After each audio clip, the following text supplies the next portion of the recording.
G'day there, ladies and gents of the internet. I am the Braveheart Aussie and welcome to another Journey in World Building video. I just wanted to start today by saying a big welcome to the channel for 2024. The last couple of weeks while we've been off has been a huge one for the channel. It's been officially 3 months since we launched the channel back at the beginning of October, and we also reached 10,000 subscribers just before the end of 2023, which was absolutely amazing milestone to hit. 2024 therefore presents an amazing opportunity for the channel for growth and development. We're going to be prioritising engagement with the community during the first half of the year, as well as investing more into videos. And we're also going to be exploring new content formats during the year too, including the potential for podcasts. I also want to take the opportunity to quickly talk about the project itself, and the fact that I intend to have a new video being added to the schedule every couple of weeks or so, called our Project Update video. The first of these videos is going to be out in about a week, and is going to provide the opportunity for us to talk about our intentions for the Dark Diaspora project over the next month or so, including topics, concepts, themes and settings that I'm looking to explore. This will then form the basis of polls, both on YouTube as well as in X and on my Discord server, for you to be able to actively contribute to the type of content that you're seeing. So with all that done, let's get into today's concept. And this is one of the last concepts I originally planned to cover when I first started this project 3 months ago. That of relationships. One of the easiest things for a world builder to do is just basically keep relationship types the same, namely heteronormative reproduction aligned relationships. This is done for a couple of reasons. Firstly, this group continues to represent the vast majority of relationship types in society, ranging from 85 to 95% of people in the US according to the latest census, with similar shares in other Western countries. While LGBTQ and non-traditional relationships have increased significantly, albeit off a small base, they remain a very small minority. As such, in classic mass marketing terms, maintaining heteronormative relationships in sci-fi and fantasy provides something of an anchor point for quote-unquote normality for the vast majority of readers, thereby providing them with the foundation for their immersion into your world. The second reason is that of complexity. As a world builder, it's often a necessity to limit the extent of change and complexity in the world or universe you're creating to make it more consumable to the end audience. It's really difficult to change everything, so therefore you're forced to prioritize. The more things you change, the more complexity you add, and this makes it more difficult for the audience to become truly immersed. That's because every time you add a new element or concept, it compounds the complexity rather than adds to it, because each of these new concepts have an interplay between each other. And relationship types are often just not a priority in classical sci-fi and fantasy world building. There are, of course, exceptions where heteronormative relationships have been challenged or alternatives presented, and we'll talk about some of those today. But I think it's a really interesting topic to cover because it does interplay with a number of other concepts we've discussed to date already, including politics, environment, and terrors. Now, this is a huge topic to cover, and so for the first thing I've decided is to narrow it down a little bit and not include consideration of gay and lesbian marriages as part of relationship types in this discussion. There's a couple of reasons for that. The first is that in many countries, social attitudes towards gay marriage have somewhat normalised, and in many cases, fully legalised and institutionalised.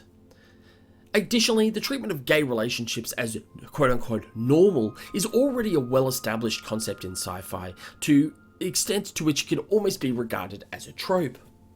I'm also only going to be looking at relationships rather than sexual-based ethical non-monogamy.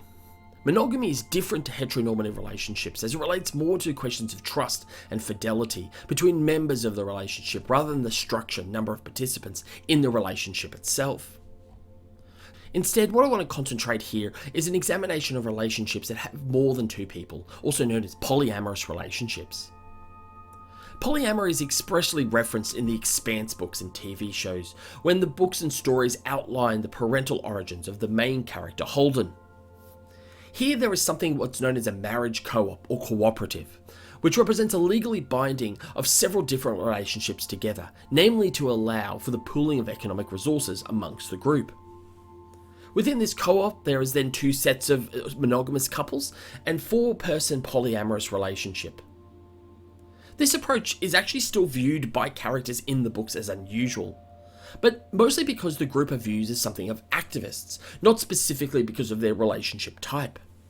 In fact, there are references to other parts of the Expanse universe where these types of relationships exist throughout and are generally accepted, even if they're not widespread. Discussions about alternative relationship types can be a lot for some people to truly empathise with, thereby impacting their immersion to the reader. However, one advantage we have here with the diaspora is that we have literally hundreds and thousands of potential societies, communities, and planets to explore and evolve. We have so many canvases upon which we can paint different and unique stories. Some stories will be about the environment, some about government, some about terrors, some about religions, and some may be about how different relationship models have changed and adapted in response to all these factors. I'm particularly intrigued by the sociological and anthropological research on the role of economic resource scarcity on the adoption of polyandry across the world. Polyandry is where a woman has multiple husbands, and has often been associated with societies with poor access to certain natural resources that require population control and the maintenance of societal unity and community togetherness.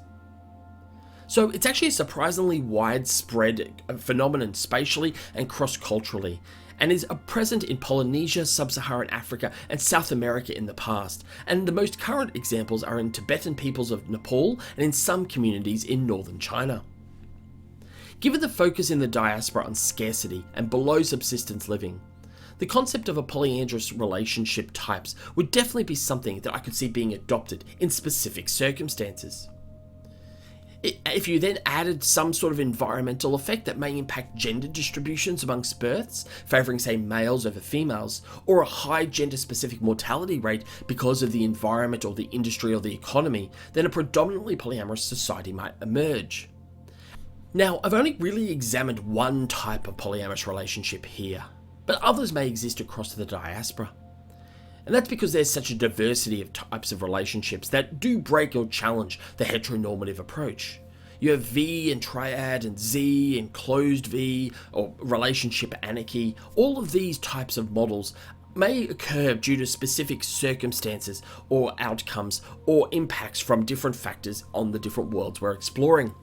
And that is, I think, is where the interesting opportunity lies with the project when it comes to different relationships types. What would a society look like where a non-heteronormative model of relationship is the majority, not just an accepted minority? For example, if there was a world where the conditions resulted in polyandry being the predominant relationship form, would it have a higher chance of being socially and politically matriarchal? Would there be other potential social and religious changes that might occur when compared to, say, modern societies on Earth? Of course, this is a particularly interesting form of polyandrous relationships for us to explore in sci-fi settings, as it also represents something of a nexus that challenges both gender and relationship normative views. If societies and communities like this exist in the diaspora, then nature might also bring them into conflict with more patriarchal and heteronormative powers in the diaspora. Interestingly, such conflicts would therefore be ideological rather than the economic conflicts we've discussed to date. So I've decided to take these concepts for this week's lore video and look at something of a harsh ice world and talk about how these conditions may result in a non-traditional relationship type becoming ubiquitous and potentially even the norm. Thank you again to all of those of you who have joined us on the journey so far. The big call to action this year is going to be engagement. So if you're liking these videos, make sure you hit the like button, but particularly go to the comments section and discuss key elements and concepts as they come up in the video and give me your take on what you're interested in. And if you do like discussion, make sure you go over to check out my brand new Discord channel, where we will be having a creative journey in world building community for this and future projects. Go there because we're going to be also doing some regular giveaways from our custom lore cards starting very soon, and being a member of the Discord channel is going to be one of the important things you're going to need to have if you want to be part of those giveaways. But I think that's it for today, ladies and gentlemen. Thank you so much for our first video here in 2024. Hope you all have a wonderful day, and may the journey continue. Hey!